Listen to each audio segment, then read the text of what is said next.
Bluefish, Chapter 3. Did you do the reading? Velveeta slid into the seat behind Travis' first period. He shook his head. How about McQueen's paragraph on literature? He shook his head again. Me neither, she said. Homework is against my religion. Someone behind them whistled, and Velveeta turned. A couple of girls in the back corner whispered and almost fell over giggling. See those girls? They write for People magazine, and they spotted us at the smoking hot new 8th grade romance. All we have to do is adopt octuplets, and the paparazzi won't give us any peace. Travis knew why they were giggling, and it wasn't about octuplets. One of them had corrected his science paper the day before. Please turn to page 8 of your textbook, said Miss Gordon. You can read a paragraph or just say pass if you prefer not to read. The next person can just pick it up. Megan, will you start us off? Travis let out a long, slow breath. The windows were open on the other side of the classroom, and warm air breezed in. Sunshiny bright and cooking up to be another hot one. The swamp would be thick with that baked summer pine needle smell. Gallons of drool would be sliding down Roscoe's sloppy tongue. Travis's face flushed hot, and he pretended he was trying to find his place. Would you like to pass? Miss Gordon asked. Yeah, pass, he said. Velveeta started reading, and Travis relaxed. Her voice motored across the words as if they were a flat, smooth road. No bumps. At lunchtime, 2 different groups of girls called Velveeta's name out, but she walked right on by and set her tray across from Travis. Look, we're regular lunch buddies now, she said. You didn't have one clue where we were in social studies, did you? What were you thinking about? Nothing. Do you have a talking quota? Asked Velveeta. Like a limit? Maybe 50 words a day? And if you go over, you what? Lose your undercover badge? And you can't waste any of them reading out loud in class? Is your limit 50 or only 25? No, don't answer. Then you'll have to kill me. 10, he said. Ha!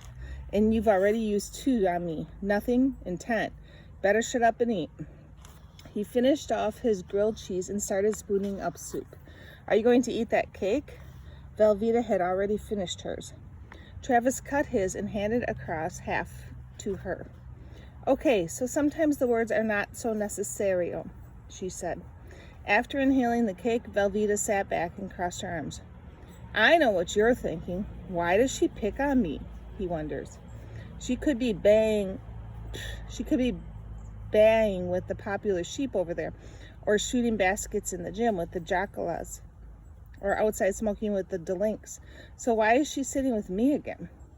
She leaned across the table, bringing her nose close to his. One end of her purple and blue scarf trailed on the tabletop. Because I saw you give Whistler his shoe back, she said. That's why. So that right there is a very important part there of why she is giving him attention. After the last bell, Travis walked through town, crossing the street so he wouldn't have to pass in front of the big glass window of the bakery where Grandpa worked.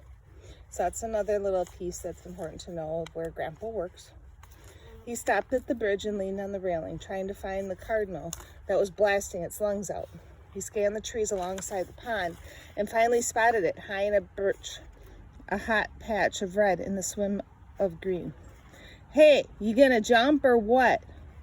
4 guys sat on a picnic table in the green space on the other side of the bridge, smoking cigarettes and drinking soda. You need a push? Yelled one of them. Or a dump? Dump, ha! I'll give him a dump. Maddox, you are a dump, said a heavy-shouldered guy with a hint of blonde mustache, trying to crawl across his lip. Travis looked closely, measuring them. They must be high schoolers. He hadn't seen them in the halls, and they were his age, or a bit older. The 2 smaller guys he could take no problem, but the one called Maddox, maybe the one called Maddox, too.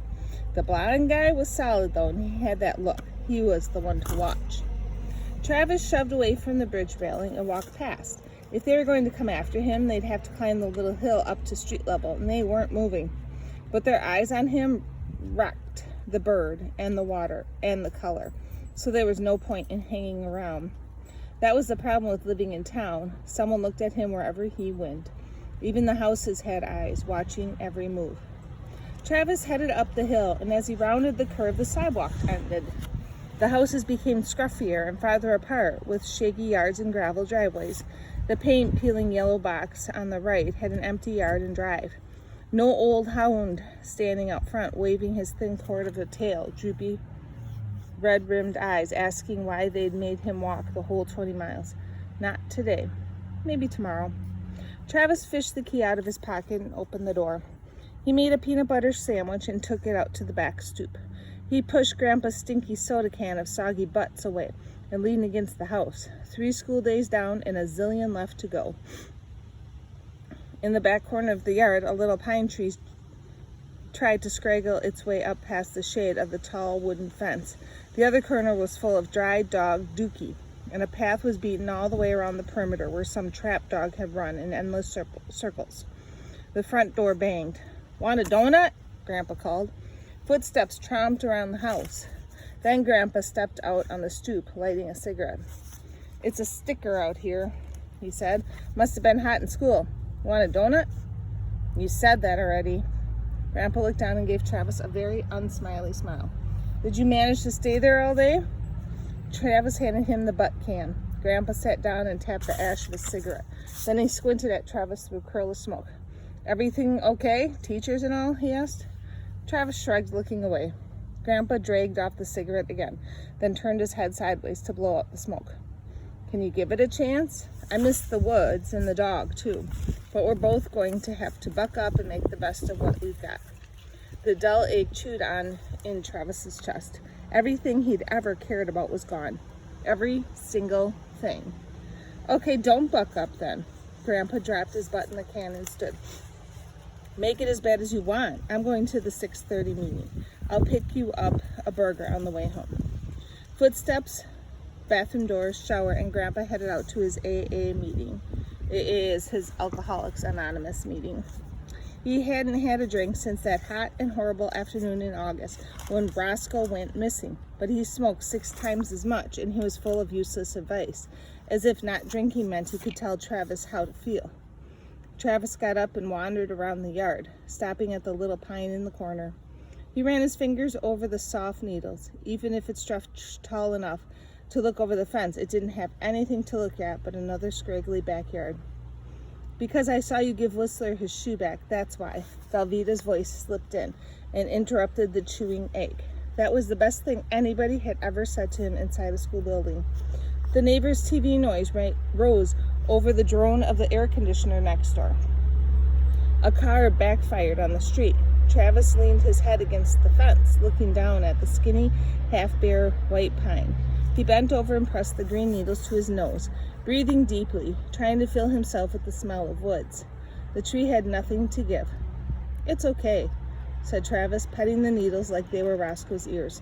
"Not your fault, trapped here. If I could, I'd dig you up and take you someplace good." Travis on Thursday. "Your buddy Connie was lying in wait for me after school. When I passed the library, she waved me over like some street corner drug dealer and offered me a job. I asked her why, and she said maybe it would make her not miss you so much. I told her I wasn't going to be joining the old people's canasta club, so forget it. She said she doesn't want me to play canasta. She just wants me to shelve books and do whatever else she says. $5 an hour, 4 hours on Saturday and 2 on Wednesdays after school. She said since I'm not 14 yet, I'd have to be under the table, and she'd pay me in cash. And was that okay? Ha! Is that okay? Now that is funny. $30 a week for whatever I want. Maybe I can get the electricity turned back on in your trailer so I can watch movies. Do you know how much torture it's been to not watch movies? I even watched reality TV with the Madre last night. That is just desperate. That should be a reality show.